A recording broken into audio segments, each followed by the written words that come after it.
তালিকা বক্তব্য পড়া এটা শিক্ষানুষ্ঠান দিল্লিত গল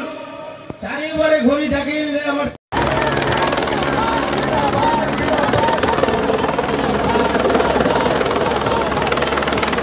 এতিয়া আমাৰ প্ৰথমে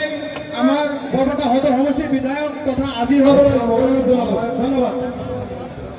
আমাৰ আটাইৰে প্ৰিয় নেতা আমাৰ ৰহিম খান ডাঙৰিয়া মাইনৰিটি সেলৰ সভাপতি সলমান খান ডাঙৰিয়া উপস্থিত থকা নজৰুল হক ডাঙৰিয়া উপস্থিত থকা আমাৰ দলটোক নতুনকৈ যোগদান কৰা এআইডিএফ দলৰ পৰা সৰাফুদ্দিন হক ডাঙৰিয়া আমাৰ সাংসদ মাননীয় গৌৰব গগৈ ডাঙৰিয়াক মই প্ৰথমতে বক্তব্য কৰাবলৈ মই অনুৰোধ জনাইছো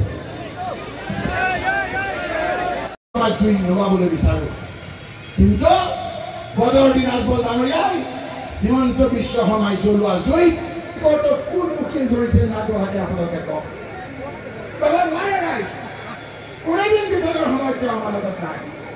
সুপ্ৰিম কোৰ্টত যেতিয়া এই কেছবিলাকৰ কাৰণে ইউৰোপ ৰাখিবলৈ ঘূৰি আছিলো